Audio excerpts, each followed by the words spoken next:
함께 보실 하나님 아버지의 말씀은 스가랴서 12장 1절부터 9절까지의 말씀입니다. 스가랴서 12장 1절부터 9절의 말씀, 저와 여러분이 한 절씩 교독합니다. 이스라엘에 관한 여호와의 경고의 말씀이라. 여호와 곧 하늘을 펴시며 땅에 터를 세우시며 사람 안에 심령을 지으시니가 이르시되, 보라, 내가 예루살렘으로 그 사면 모든 민족에게 취하게 하는 잔이 되게 할 것이라. 예루살렘이 애워싸일 때에 유다에까지 이르리라. 그날에는 내가 예루살렘을 모든 민족에게 무거운 돌이 되게 하리니 그것을 드는 모든 자는 크게 상할 것이라. 천하 만국이 그것을 치려고 모이리라. 여호와가 말하노라. 그날에 내가 모든 말을 쳐서 놀라게 하며 그 단자를 쳐서 미치게 하되, 유다 족속은 내가 돌보고 모든 민족의 말을 쳐서 눈이 멀게 하리니, 유다의 우두머리들이 마음속에 이르기를 예루살렘 주민이 그들의 하나님 만군의 여호와로 말미암아 힘을 얻었다 할지라. 그날에 내가 유다 지도자들을 나무 가운데 화로 같게 하며 곡식단 사이에 횃불 같게 하리니, 그들이 그 좌우에 에워싼 모든 민족들을 불살을 것이요 예루살렘 사람들은 다시 그 본곳 예루살렘에 살게 되리라. 여호와가 먼저 유다 장막을 구원하리니 이는 다윗의 집의 영광과 예루살렘 주민의 영광이 유다보다 더하지 못하게 하려 함이니라. 그날에 여호와가 예루살렘 주민을 보호하리니 그 중에 약한 자가 그날에는 다윗 같겠고, 다윗의 족속은 하나님 같고 무리 앞에 있는 여호와의 사자 같을 것이라. 같이 읽습니다. 예루살렘을 치러 오는 이방 나라들을 그날에 내가 멸하기를 힘쓰리라. 아멘. 12장부터 14장까지의 모든 메시지는 짧은 종말의 시간에 집중되어 있습니다. 주일날 우리가 함께 종말에 관한 이야기를 하면서 스가랴서 12장부터 14장을 좀 다루려고 했지만 시간이 없었고 또 새벽기도 때 다룰 것이기 때문에 남겨놓았습니다. 일단 1절부터 9절까지는 어떤 이유인지 나와 있지는 않지만 거기에 그들이 술에 취해서 유다와 예루살렘에 군대를 모을 것이라. 모든 민족들이 마치 술 취한 사람처럼 그곳에 모인다라고 그렇게 오늘 스가랴서에 나옵니다. 술 취하면 술을 조금 먹었다는 게 아니라 술을 잔뜩 먹으면 판단이 흐려집니다. 무모해집니다. 그리고 뭘 하는지도 잘 모르고 그냥 그것에 빠져버립니다. 그러니까 모든 민족이 무슨 이유인지 모르지만 모이는데 그 가장 근본적인 원인을 우리는 발견할 수 있습니다. 거기 2절에 보면 분명히 이렇게 말씀하셨습니다. 보라, 강조하는 용법입니다. 보라, 내가, 주어가 나와 있습니다. 그리고 예루살렘으로 그 사면 모든 민족에게 취하게 하는 잔이 되게 할 것이라. 그러면 취하게 하는 잔이 이 이방 민족이 대상이고, 취하는 대상은 이방 민족이고, 취하는 잔이 되는 또 대상은 예루살렘과 유다 민족입니다. 그러니까 이들이 예루살렘과 유다 민족이라는 잔을, 이 술을 마시려고 온다는 뜻입니다. 그러면 이것을 또 진행하는 주관자가 누구신가 하면 나라고 하는 분입니다. 그러니까 이 모든 일들을 보면은 이게 지금 단순히 어떤 눈에 보이는 이유들이 있겠죠. 조금 이따가 제가 말씀드릴 수 있겠지만 그러나 더 근본적인, 보이지 않는 근본적인 원인은 하나님입니다. 하나님께서 이방 민족들을 예루살렘 주변과 유다 주변으로 지금 우리가 보고 있는 그 땅, 약속의 그 땅으로 모든 이방 민족들을 모은다고 말씀하고 있습니다. 거기 분명히 모든 민족, 천하만국, 모든 민족 계속 강조하고 계십니다. 그러면 이것은 마지막 전쟁 외에는 다른 해석이 될 수가 없습니다. 이 로마에 의해서 주 70년에 예루살렘이 멸망한 것을 말하는 건가? 근데 그 당시에 있는 그리스도인들은 혹시 이게 그거 아닐까라고 생각은 했지만 묘사는 그와 비슷하지는 않습니다. 일단 로마 군대가 모였지 천하만국이 모인 것 아닙니다. 다른 민족들 거기에 예루살렘에 와서 그들을 치고 또 싸웠던 것도 아닙니다. 그렇기 때문에 이게 주 70년 이야기도 아니구나. 그리고 스가랴는 분명히 바벨론의 포로로 잡혀갔다가 돌아왔으니까 또 그 전에 있었던 과거 얘기도 아니구나. 그러면 옵션이 다 하나밖에 남지 않습니다. 아, 이것은 앞으로 이루어질 일이구나. 그럼 앞으로 이루어질 일인데 어떻게 해서 무엇 때문에 가장 근본적인 것은 하나님이 모으신다고 되어 있지만 뭐 때문에 모일까? 다른 성경의 예언들을 보면은 유다와 예루살렘의 재물을 탐낸다고 나와 있고요. 또 다른 면은 그들을 미워한다고 나와 있습니다. 새벽이니까 우리가 다 찾아보지 않겠지만 이런 이유들을 우리가 종합해 본다면 세상 민족들이 지금 있는 이스라엘을 미워합니다. 그리고 그들이 가지고 있는 부유와 가지고 있는 것들, 재산들을 부러워하고 그리고 그 땅을 차지하려는 욕심으로 인해서 세상 모든 민족들이 그리로 모입니다. 지금은 우리가 이 전쟁을 좀 보고 있긴 합니다. 미사일을 쏘고 또 폭격을 하는 이런 일들이 지금은 간헐적으로 일어나고 있습니다. 그런데 이 전쟁이 앞으로 이 전쟁으로 바로 연결될지 아니면 또 긴 인터벌이 있을지는 우리는 모릅니다. 다만 이 전쟁은 대규모 전쟁이라는 것을 알고 우리가 그것이 이 미래에 일어날 일이구나. 자, 그러면 여기 한번 이 일이 어떻게 진행되는지를 한번 우리가 볼 필요가 있습니다.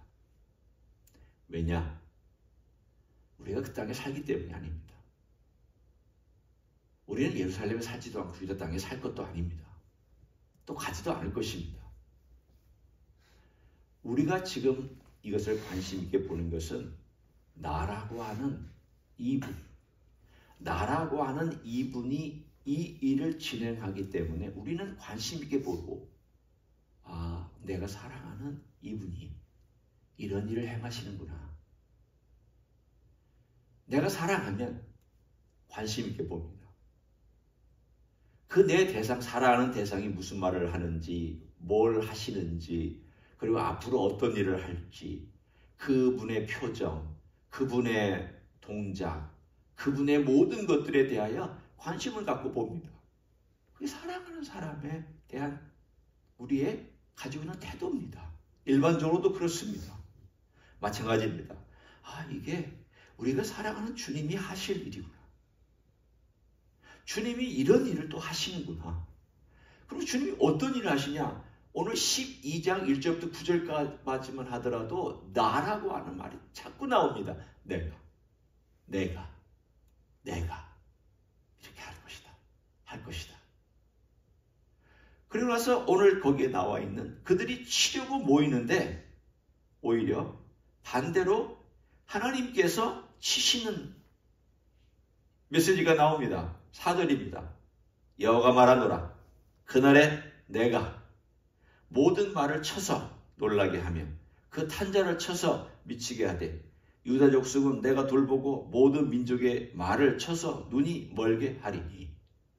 여기서 말은 상징적으로 군대의 어떤 규모나 또는 무기를 의미합니다. 그 당시에 말과 또는 화살과 창과 또는 칼 이런 것들이 무기였기 때문에 스가랴 시대에 표현할 수 있는 방법은 이것밖에 없습니다. 스가랴가 미사일을 보면 알겠습니까? 만약에 봤다 한다라도 스가랴가 탱크를 보면 그게 탱크인 줄 알겠습니까? 지금 400~500년 전에 지금 묘사하고 있는 이야기니까 그게 진짜 말을 얘기하는 게 아니라 그 당시에 얘기할 수 있는 가장 최대의 무기, 말은 그 당시에 엄청난 무기였습니다. 큰 무기였습니다. 그 무기들을 하나님께서 다 눈멀게 하고 다 없애버리고 하나님이 직접 개입하시는 사건을 말씀하고 있습니다. 이 이야기를 14장에 가보면 이렇게 또 묘사합니다. 이것을 미리 말씀하고 우리가 앞으로 내일 모레 볼 본문이긴 하지만 전쟁에 관련된 거니까 오늘 그것을 몰아서 같이 하도록 하겠습니다. 14장 12절, 13절, 14절 제가 읽을 테니까 들어보십시오. 얼마나 서로 보조적인 메시지인지. 예루살렘을 친 모든 백성에게 여호와께서 내리실 죄명은 이러하니 곧 섰을 때 그들의 살이 썩으며 그들의 눈동자가 눈구멍 속에서 썩으며 그들의 혀가 입속에서 썩을 것이요 그날에 여호와께서 그들을 크게 요란하게 하시리니 피차 손으로 붙잡으며 피차 손을 들어 칠 것이며 유다도 예루살렘으로 싸우리니 이때 사방에 있는 이방 나라들의 보화 곧 금, 은과 의복이 심히 많이 모아질 것이요 또 말과 노새와 낙타와 나귀와 그 진에 있는 모든 가축에게 미칠 재앙도 그 재앙과 같으리라. 여기 보면 주님께서 말을 쳐서 눈을 멀게 하고 그 우두머리들을 그렇게 또 치고 또한 그 좀 표현하기도 참 너무 잔인하지만 이런 모든 잔인한 전쟁들, 썩고 파괴되는 전쟁들이 그날에 일어날 것인데 이걸 누가 행하느냐? 내가 그들을 그렇게 행할 것이다 라고 말씀하고 있습니다. 이 말씀을 왜 하십니까? 특히 끔찍한 전쟁의 이야기. 아니 하나님은 왜 이렇게 잔인하게 인류를 모든 민족들을 모아서 이렇게 하십니까? 우리가 공부할 때도 그런 질문이 나왔습니다. 아니 지금 일어나고 있는 전쟁을 보면 이스라엘도 잔인한 것 같고 또 팔레스타인도 잔인한 것 같고 다 잔인한 일들을 행하는데 왜 하나님께서 그런 일들을 허락하시나?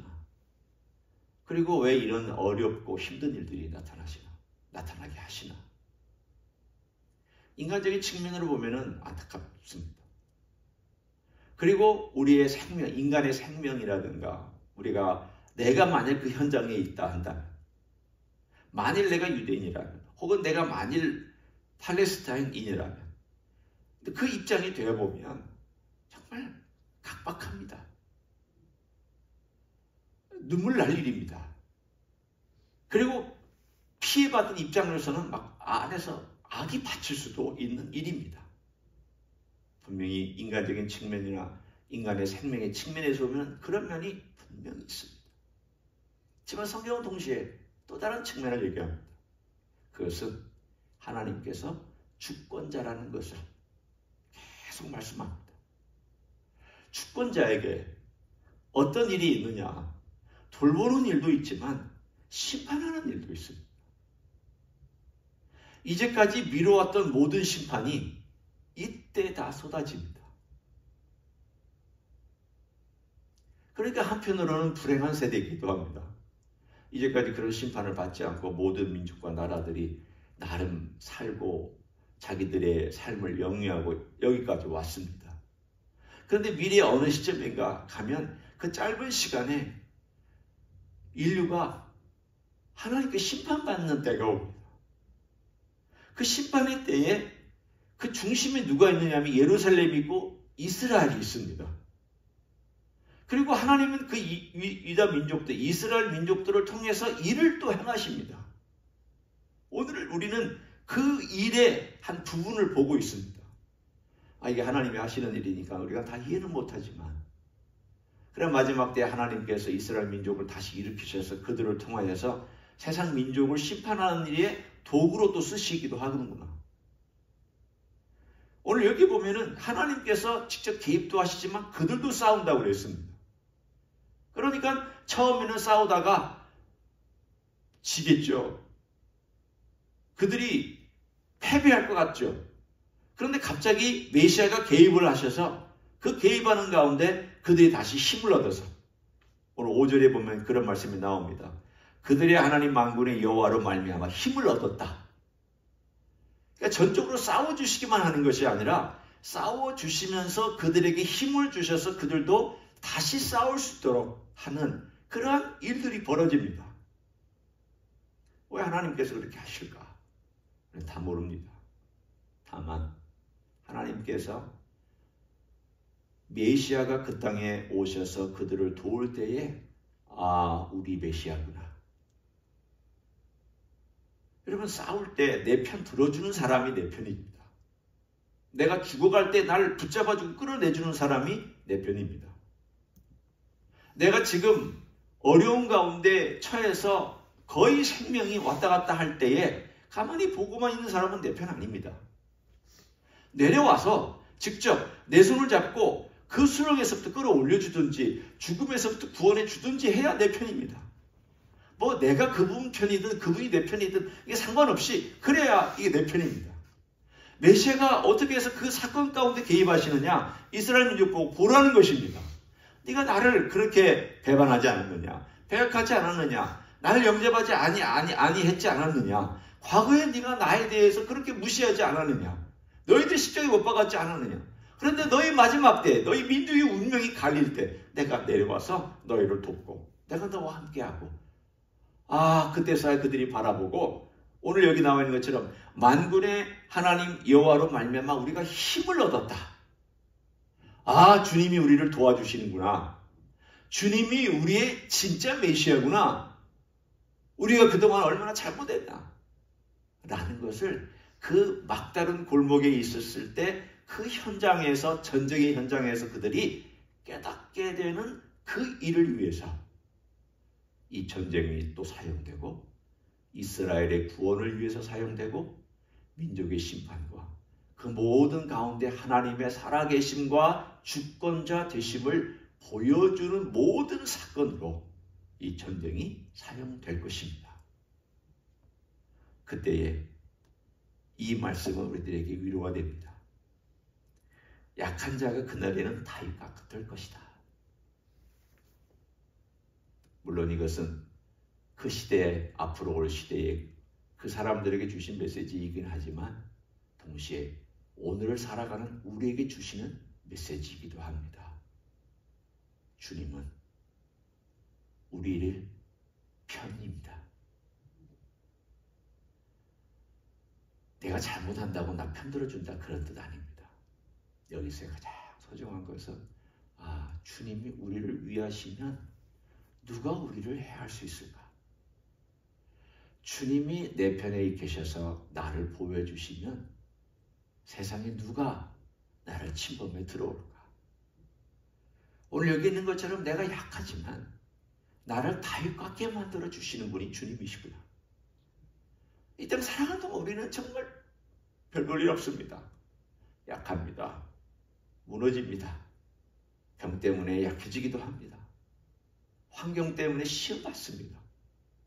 때로는 미련한 인생이기 때문에 미련한 결정도 합니다. 정말 약하다는 것이 어떤 때는 부끄러울 때가 많습니다. 부끄럽습니다. 약한 거에 많은 것들이 들어있으니까. 그런데 그 약한 게 약하지 않게 되는 비밀이 하나 있는데 그것은 나라고 하는 메시아 때문입니다. 내가 너와 함께하고 내가 너를 다윗 같게 만들어주겠다. 다윗이 어떤 사람이었습니까? 전쟁할 때마다 하나님이 함께 해주셨습니다. 이리 가라 저리 가라 말씀해 주셨습니다. 이렇게 싸우라 저렇게 싸우라 알려주셨습니다. 그러나 동시에 다윗 보고 싸우라고 했습니다. 다윗의 팔을 가르쳤고 다윗의 다리를 가르쳤고 다윗에게 갑옷을 입혔고 다윗으로 하여금 칼을 쓰게 했고 창을 던지게 했고 성벽을 넘어가게 했습니다. 다윗 싸웠습니다. 진짜로 싸웠습니다. 목숨 걸고 싸웠습니다. 똑같습니다. 그들도 싸울 것입니다. 우리도 지금 싸우고 있습니다. 싸워라. 그러나 내가 너와 함께한다. 내가 너를 돕는다. 네가 힘을 얻는 것이다. 나로 말미암아 힘을 얻을 것이다. 내가 배후에서 너를 든든하게 지켜줄 뿐만이 아니라 필요하면 내가 앞장서서 너를 도와줄 것이다. 이게 주님의 메시지입니다. 오늘 그것이 나를 향한, 우리를 향한 동일한 메시지인 줄 믿습니다. 그런 용기와 힘을 얻으시고 오늘도 잘 싸워 나가시기를 예수님의 이름으로 간절히 축원합니다. 기도하겠습니다. 고맙습니다. 예수님.